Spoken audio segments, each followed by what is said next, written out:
inona ny pouvoir misy ao Madagasikara amin'izao fotoana izao a, tonga soa atao amin'ny fandarana izany foresanty aty Kanada indray ianao. Ny hoadiadintsika eto zany a dia ny hoe inona ny pouvoir misy ao Madagasikara amin'izao fotoana izao.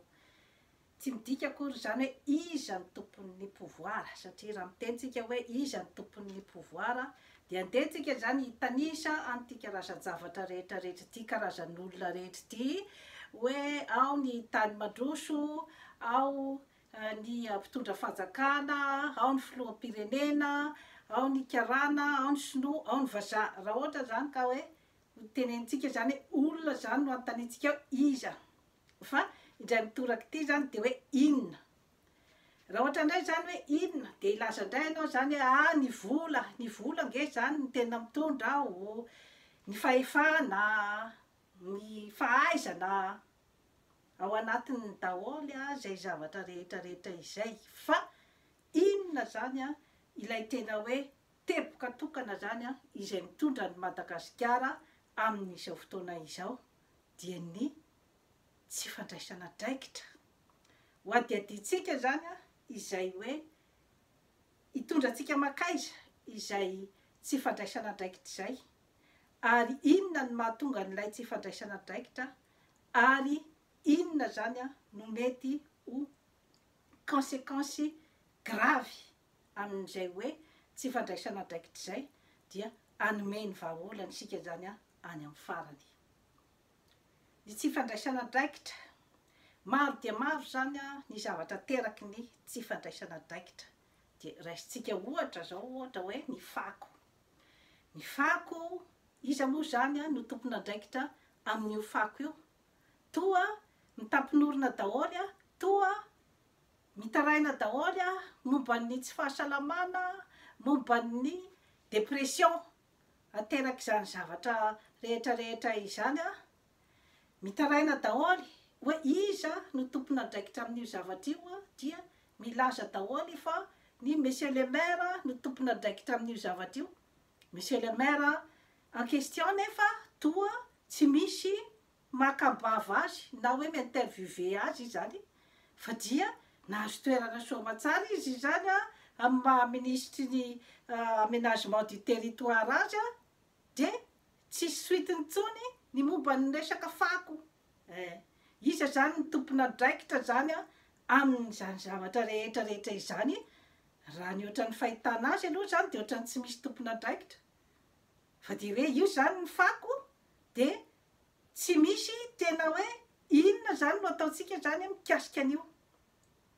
Ohatran'izay daholo ny fomba fisehoan'ny zavatra rehetra rehetra any amin'ny akolafy zavatra rehetra ao Madagasikara amin'izao fotoana izao. Isan'ny tompona draikitra marina ny ao amin'ny resaka fahasalamana, fa menimenina daholo ny olona rehetra, fa lafo ny frais rehefa mandeha mijery dokotera, lafo ny fanafody, tsy takatray. Isan'ny tompona draikitra amin'izay dia samy manipitsipi baolina eo daholo, fa ny fitondrana no nahatonga ny hoe mahatonga ny dokotera izay hoe manao lafo be loatra ny consultation ka. Ny tompona draikitra ara-panjakana de misy indray ny miteny hoe ny vahoaka, de misy indray ny miteny hoe ny isika rehetra mihitsy ny tokony hijery ny lafiny ara-pahasalamana izany, de misy koa ny miteny hoe atao amin'ny fitandrofana nge ny tena tokony atao.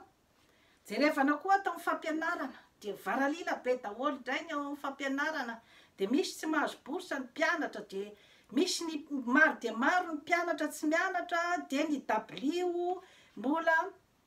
ny olom-pirenena indray zany no angatahana an'ilay hoe amenona ny isan'ny dabilio any an-tsekoly. Iza ny tompona draikitra? Ny ministra ny tompona draikitra an'io. Isika ray aman-dreny ny tompona draikitra amin'io. De eo zany mifanilakilaka eo daholo, de mandeha koa ny tsy fandriam-pahalemana, de iza ny tompona draikitra, fa efa misy indray zao ny tapadoha, de efa mirongatra ny mpangaro paosy, mirongatra ny dahalo, tsy mandry fahalemana ny tany. Iza ny tompona draikitra amin'io? Ny miaramila, ny polisy, ny mpitandro mpitandro filaminana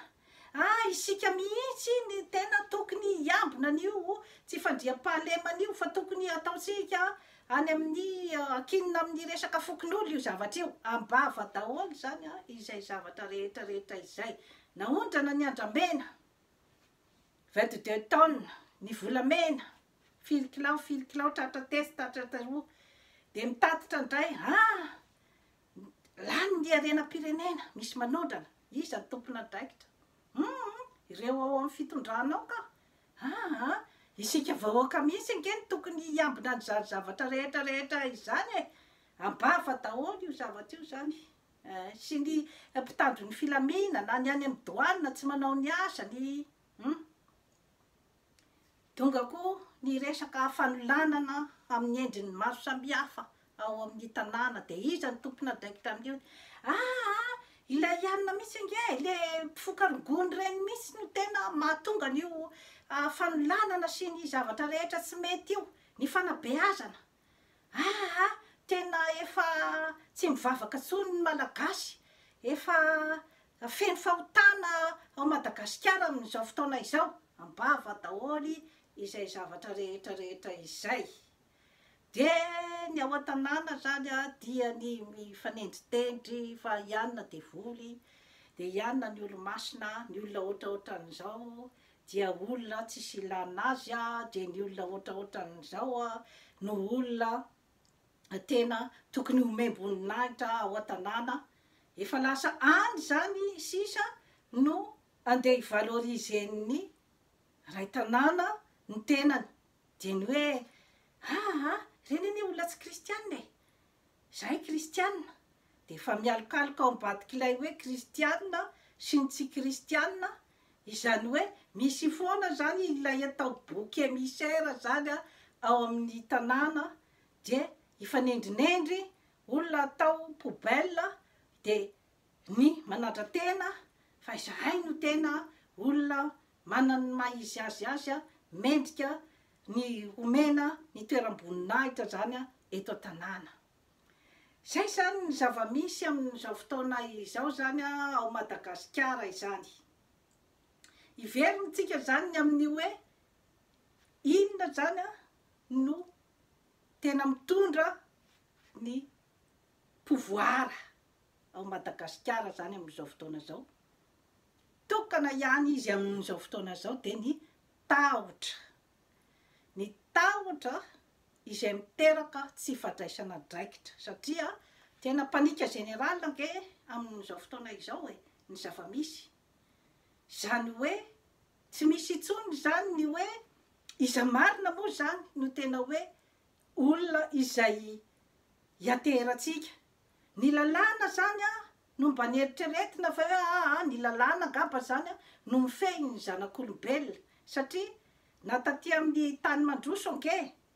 ny foromin'olombelona nge ny lalàna satria ny adiny Besandro no isy teto tamin'ny andro taloha zany ny adiny Besandro ny adiny Matanjaka de rehefa nikaroka ny zanak'olombelona zany de hoe aleo asitsika lalàna izany ny fiarahamonina satria tsy voafehy ny matanjaka dia mamoriporotra ny madinika napetrany zany iny ary tena niezany zany aleo tena ny lalàna satria na izao na ianao rehefa tsy voafehy ninninna dia mampiasa n'izay hoe pulsion amin'ny maha olombelona zay raha mampiasa n'izay terme pulsion zay mantsy zany dia miditra ihany koa ny eo amin'ny hoe resaka noforominy koa zany ny fandalinana momba ny olombelona de nampiasainy fanadiadiana amin'ny psychologie fanadiadiana amin'ny filozofia mba hianarany zany ny fombafomba ny olombelona ka ny pulsion zany dia ilay eritsaitoaina ao amin'ny olombelona iray zany anatanteraka zavatra iray izay mitondra ny fafinaretana ho azy ohatra zany misy olona iray zany nona mafy de mafy mihitsy izy zany de ny pulsion mitondra azy zany de ny andeha hinakanina ka roatra zao tsy misy sakafo eo aminy tsy manam-bola izy ny pulsion mitondra azy zany de andeha angalatra sakafo any am'izay toerana ahitany an'izay eo zany matsy a le miditra le atao amin'ny hoe atao amin'ny fivavahana zany io zany no ataon'ny ny mpivavaka hoe fahotana atao amin'ny terme scientifique zany izy a de hoe pulsion ka ny olombelona rehetra zany dia manana an'ireo karazan-javatry reo fa ny degreny zany no tsy mitovy izany hoe misy manana pulsion mafimafy kokoa zany mahery vaika kokoa zany a noho ny sasany zany izay hoe afaka mandanjalanja ny sasany zany hoe nanona mafy arao a de tsy andeha angalatra fa sao de azon'ny polisy fa izay hoe mahay mandanjalanja ny pulsion an'izay zany a ohatra izy a mety hoe voavolavolan'ny fitaizana voavolavolan'ny fanabeazana voavolavolan'ny fivavahana no mahatonga azy zany anana n'izay raisonnement zay kanefa ve zato isan-jato zay olona voavolavolan'ny fivavahana dia mahafehy an'izay pulsion zay firifiry ny zavatra ny scandale hita ao anivon'ny fiangonana ohatra ka ny tenako akory eto tsy andeha anameloka ny fiangonana na anameloka n'iza fa olombelona daholy isika rehetra olombelona ny olona mandeha mivavaka olombelona ny pretra olombelona ny pastera miloloha lanitra mety ho solafaka izy a amin'ny fiainany teo zany no namola volan'ny olombelona koa ny hoe tsy atao resaka lalàna daholy koa ny zavatra rehetra fa asiana koa zany a ny hoe resaka eo amin'ny ara-panahy izany hoe izay mikirakira fivavahana akory sy hoe izay mpitondra fivavahana de ho zato isan-jato de hoe hanana ny fahendrena sy ny fahamarinana olombelona koa ireo oloreo izay no nametrahana n'Andriamanitra zany a ny amin'ny hoe Andriamanitra no manana ny famboniana rehetra zany izy ny manana ny fahamarinana izy ny manana ny fahadiovana izy ny manana ny fahendrena napetraka zany izay zavatra zay a hoe ho amin'ny toeran'Andriamanitra inona zany ny asan'ny reto hoe mpitondra fivavahana izy zany a no mitarika zany a ny olombelona izay entiny zany a handeha any amin'izay hoe fahamarinana sy ny hoe fahamendrehana izay fa tsy migarantira zato isan-jato ny toetran'ny mpitondra fivavahana akory zany zavatra zany fa na izy koa ara mba miezaka zany a ny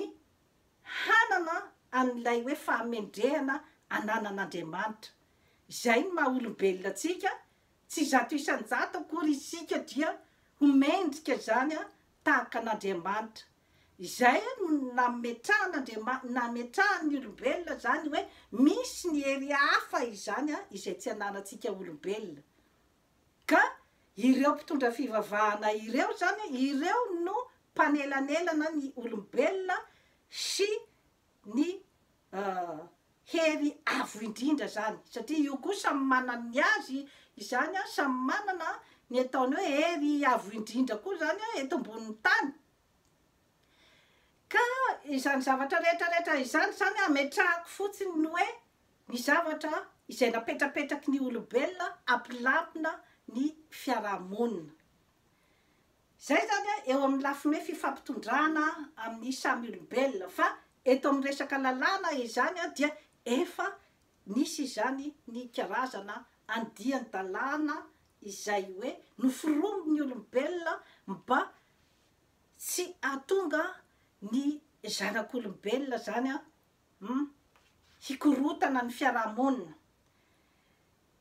ka aty zao ohatra matsy aty amin'ny tany mandroso dia mipetrapetraka tsara ny azy zany ny lalàna ny olombelona rehetra hatrany amin'ny hoe mpitondra fahazakana ambony dia ambany lalàna daholo. Izay zany efa ezaka goavana be napetraky ny hoe ny mpikaroka zany taty amin'ny tany mandroso satria izay hoe maha olombelona izay zany sy misy akory ny anjely fa samy manana ny toetrany, samy manana ny kilemany, samy manana ny zavatra tsara sy ny zavatra ratsy ao aminy ny olombelona tsirairay. Ka ampirindra ny fiarahamonina zany dia hoe tsy afaka manao zay tiany atao amin'izay hoe pulsion an'izay ny olombelona fa misy zany ny lalàna izay hoe mametrapetraka zany ny zavatra azo atao sy ny zavatra tsy azo atao. Ny ato amin'ny ara-panahy koa zany misy koa zay fitaizana zay satria rehefa manao koa zany ianao ny zavatra tsy tokony ho atao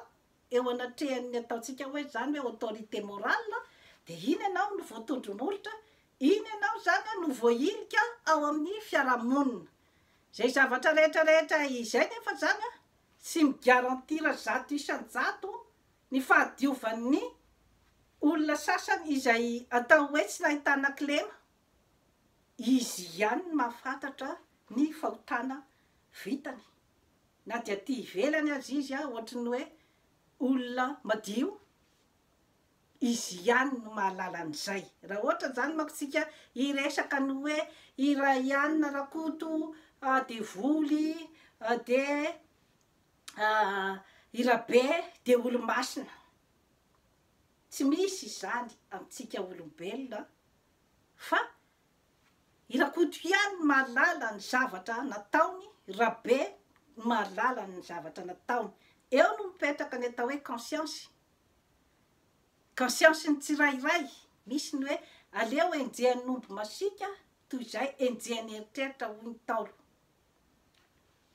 Tena manantsaina nge ny Ntaolo malagasy ka eo mantsy zany ny hoe mifampitondrotondromolotra amin'izay zavatra rehetra natao sy ny zavatra tsy nety tao amin'ny fiarahamonina. Mbola mipetraka ihany koa ny hoe ilay karazana zavatra tsy mety nataon'ny olona iray ve misy fiatraikany amin'ny olona manodidina azy. Manao ratsy ny olona manodidina azy, mamotipotika ny olona manodidina azy ve ilay fahotana nataony. Mbola mipetraka koa zay zavatra zay zany eo amin'ny fiarahamonina izay ampitombo bebe kokoa zany ny fikorontanan-tsaina amin'ny olona iray sy ny saziny izay miady azy. Izany hoe raha ohatra zany ka misy olona izay hoe manolana ohatra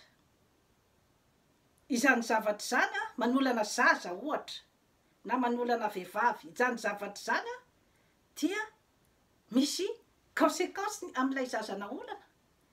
misy conséquence amin'ny ray aman-dren'ilay zaza naolana. Simba tanteraka potika ny fiainany. Entina any amin'ny fitsarana izany zavatra zany satria eloka be vava. Any amin'ny fitsarana nefa zay zavatra zay dia mety mbola hisy ihany koa ny fitsarana mitanila indrindrandrindra zany ao Madagasikara. Raha ohatra ka manambola izany ilay olona dia mety ho rava-maina ny fitoriana. Amin'izay fotoana izay dia eo indray zany no mipetraka ny ataontsika hoe ny herin'ny vola. Kanefa ny fampotepotehany olona izay hoe nanaovana an'ilay karazana fahadisoana zany goavana de goavana ary tsy ho zakan'ny olona izay nanao azy. Zany rehetrarehetra zany mantsy zany no mila hoe fandinihana lalina zany a ny resaka hoe fiarahamonina satria manana tendance zany tsika ny hoe ohatrany hoe moramoraina fotsiny daholo zany ny zavatra rehetra misy ny mangalatra tany ny vahiny ny karana mangalatra tanin'olona de ny valiteny moa zany de fa mondialisation zao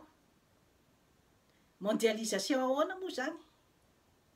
rehefa tsy apetraka ny sentiment d'appartenance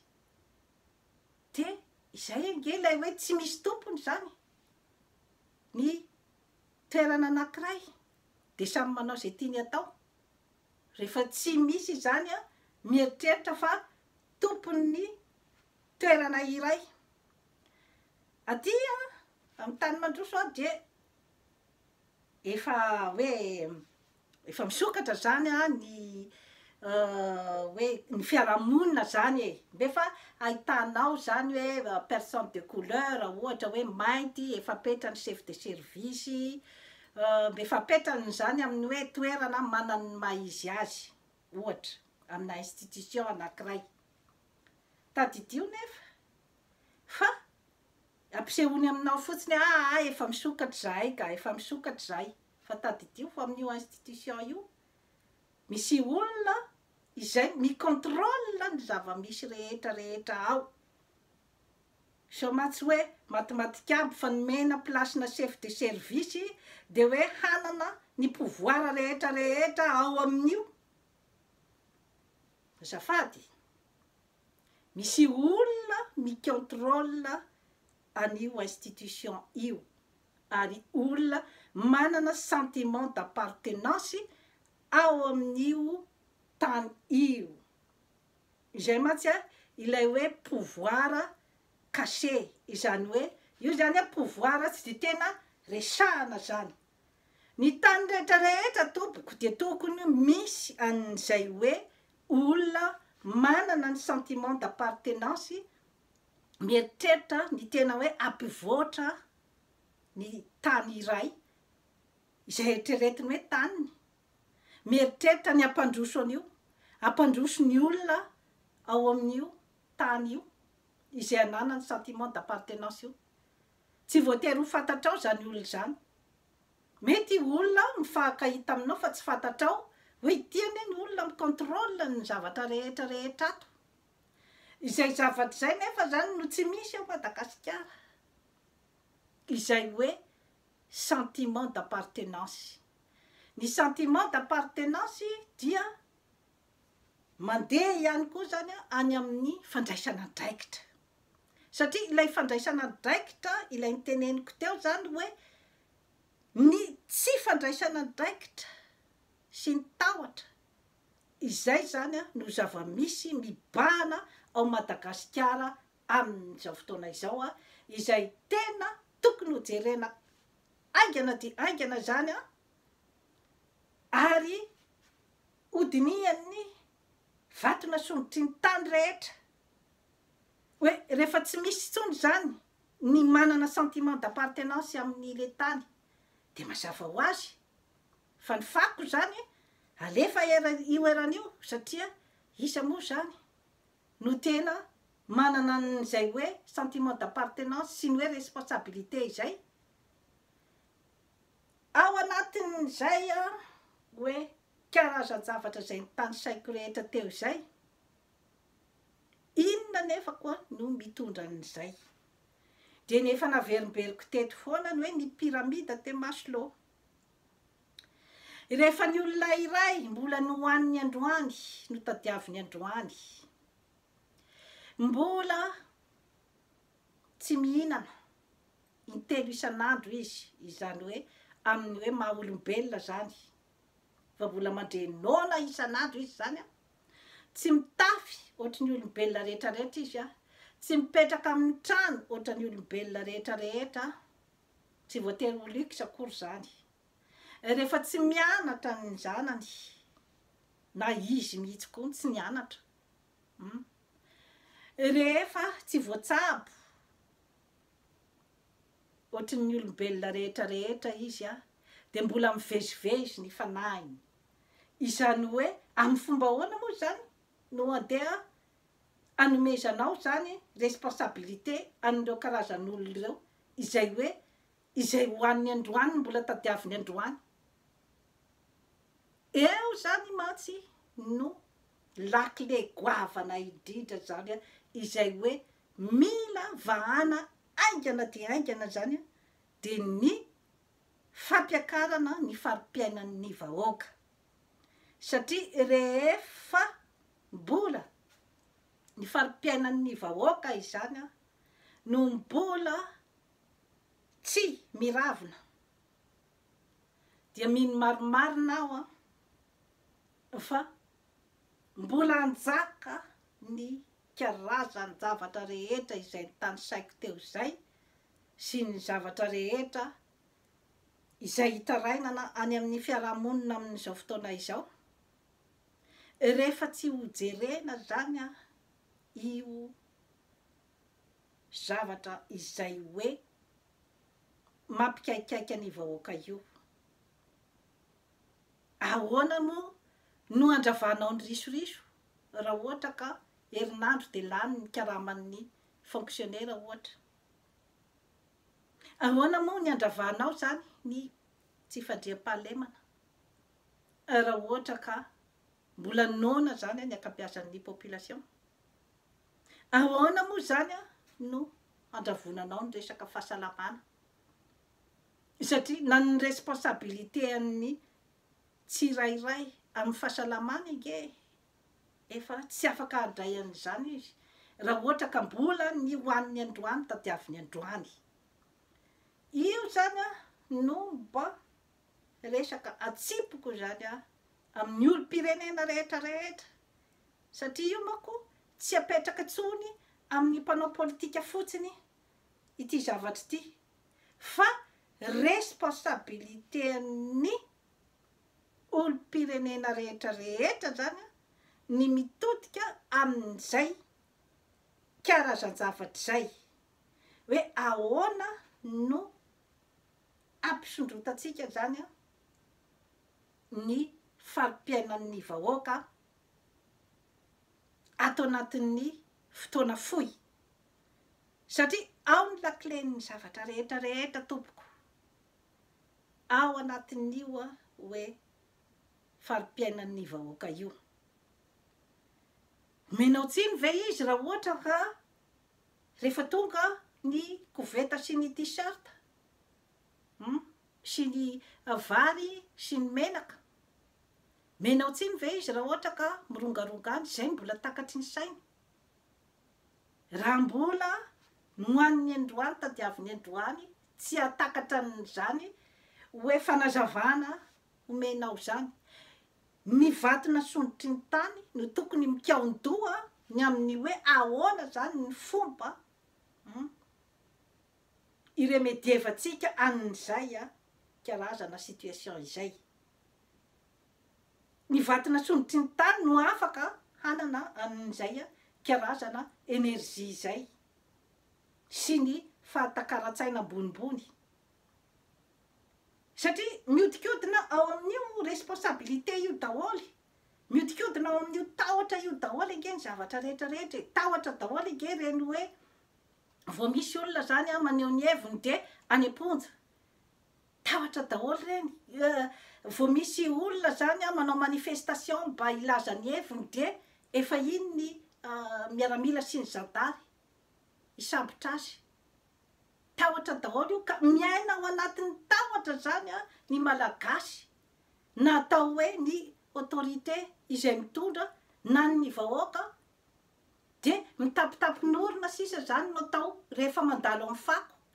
satria tsy misy itsony zany ny manana an'ilay kapasité hoe inona zany no ataotsika amin'ity zavatra ity inona moa ny olana ny amin'ny hoe izay tompona andraikitra no omenao pression fa ilay tompona andraikitra koa zany izy a efa zatra ny hoe vatany vao miteny eo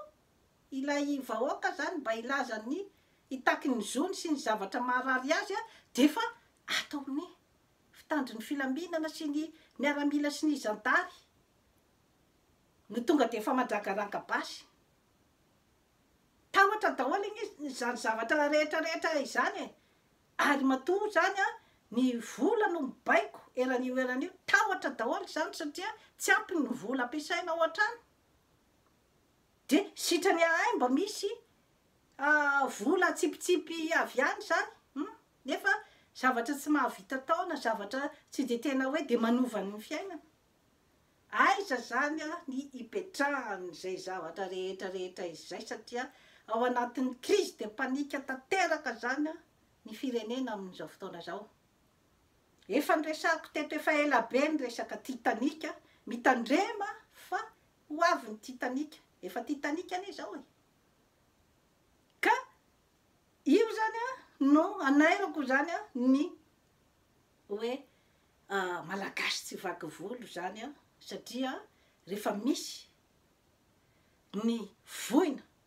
efa voina anie zao zavatra zao e, mitranga amin'ny société anankiray, misy foana ny olona matanjaka mitsangana mandravina ny olana, mitsangana ny matanjaka, mitsangana ny lehilahy mahery, mitsangana ny vehivavy mahery, apela mahery, zay moa ny anarany any aminay any atsimo any, mitsangana fa satria efa Titanic zao. Inona moa ny hoe tratra arikatra ny bois de rose, tratra ary amin'ny tany ohatran'izao ny volamena firy kilao. Tsy sationany anie zany e, sationany ny tratra izany. Ary inona koa moa ny antony mahatratra azy, satria efa mipanikako na ny firenena matanjaka ny amin'ny hoe aiza azy zany no amaharatsika, satria efa manana koa ny problemany izy ety. Efa mandeha koa ny karazana inflation sy ny crise économique sy ny rehetrarehetra. De ato Afrika sy Madagasikara zany sisa no tany malemy azo anorenam-pangady. De fa hoe alefa aiza moa zany ty an'ity, ty bois de rose to lasan'ny zareo sinoa izy ty. Alefa aiza moa zany ty volamena ty, to lasan'ny arabo izy ty. Eo amin'izay zany le akisambosambotra, izany hoe na ilay mpitondra firenena koa zany izy efa anatin'ny panika koa izy, satria raha ohatra koa izy miala teo izy zany a, de mety ho any am-ponjy izy, mety ho rava koa ny fananany, mety ho gadrain'ny zay mpitondra manaraka eo koa izy zany, ao anatin'ny tahotra sy ny panika zany a ny olona ao Madagasikara amin'izao fotoana izao. Manana ny pouvoirany koa ny mpangalatra, ny amin'ny fampirororona ny tanàna, manana ny pouvoirany koa ny mpamono olona. Misy olona ke tsy matahotra figadrana zany tsony, efa any ny tranony. Misy olona tsy matahotra tsony an'izany hoe mamono olona sy ny sisa zany, satria efa sahala amin'ny olona maty mandehandeha nge ny fiheveran'ny tenany e. Rehefa hoe very nge ny zo maha-olombelona anao a, de efa ohatry ny faty mandehandeha anao, ka inona moa ny atahorany an'izany? Fa ianao zay mbola mba te ho velona no tokony hijery hoe inona zany nandeha mahatsika n'ity olana ty. Satria ilay mieritreritra hoe Sanarivo Kozotra, tandremo Sanarivo Kozotra, mety mbola avitra ianao amin'izao fotoana zao, fa ny taranaka ao any aoriana tsy fantatrao intsony zay azo azy. Ka resadresaka moa zany no ataoko eto, ka de atsipy ny teny any am-pony mahalala, atsipy ny tady any an-tandroky ny omby. Fotoana fifoazana zao anarenana ny firenena. Arak'izay teniko zay, afamerimberiko eto manaova latabatra boribory ny force rehetrarehetra zay misy ao Madagasikara, na ny mpitondra fivavahana, na ny olon-kendry, na ny ray aman-dreny ara-drazana, na ny manam-pahaizana, amin'ny lafiny maro samihafa. Ny mpanao politika tsy akanavaka. Jereo zany hoe inona no apety an'i Madagasikara satria efa amin'izao fotoana zao ange ny tendance zany amin'izao de efa samy manao zany izay apetiny taniny. Inona moa ny zavatra tsy niapangana Ondradriamatoa Donald Trump. Zao izy zao lany tamin'ny primaire hirotsaka président de la république satria iny ny eritreretin'ny Amerikana fa hiaro ny taniny. Itsika aloha amin'izao fotoana zao ny mpitondra rehetra teo dia mbola tsy niaro ny taniny fa nivarotra ny taniny. Ka entiko ampieritreretana zany izay zavatra rehetra izay fa tsy hoentiko akory hoe andeha hiaccusena Andrakotona Rabe fa hoentiko fampieritreretana hoe fotoanan'izao ijerevan'ny mpitondra ny taniny, iarovany ny taniny. Tsy vitan'olo tokana nefa zany zavatra rehetra izany fa mila ny olona masaka ara-potokevitra amin'izay hoe fiarovana ny tany izay dia miainga amin'ny fanorenana ifotony, miainga amin'ny fanovana ny rafitra amin'ny akolafiny rehetra mihitsy zany amin'ny fiainam-bahoaka. Mba maro ange hoe nianatra n'izany hoe sociologie, nianatra n'izany hoe psychologie, nianatra n'izany hoe philosophie, nianatra ny hoe science politique, ny fandraharahana. Zany zavatra rehetra izany zany dia tokony ivondrona daholy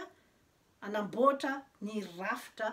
olovain'ny taranaka faramadimby. Mba tsy iveriberina intsony zany ny resaka crise politique ohatr'izao fa efa misy zany ny olona apetraka amin'ny hoe izay mampasiary ny lalàna izay ary dia ao entre ny malagasy ihany zany zavatra rehetra izany izay fifampifehezana izay. Fa ny vahiny zany zay tonga hiara-hiasa dia efa vonona eo ny rafitra raha ohatra izy tonga handrarà de efa jerevana hoe inona zany ny rafitra mikasika n'izay hoe fandraharahana eto Madagasikara zay. Rehefa mba vitatsika ny hoe win-win, mba samy mahazo tombotsoa daholy, rehefa vitatsika ane zay milamina ange zany zavatra rehetra zany mipetraka amin'ny plasiny reo vahiny reo. Fa raha ohatra ka mbola misy zany ny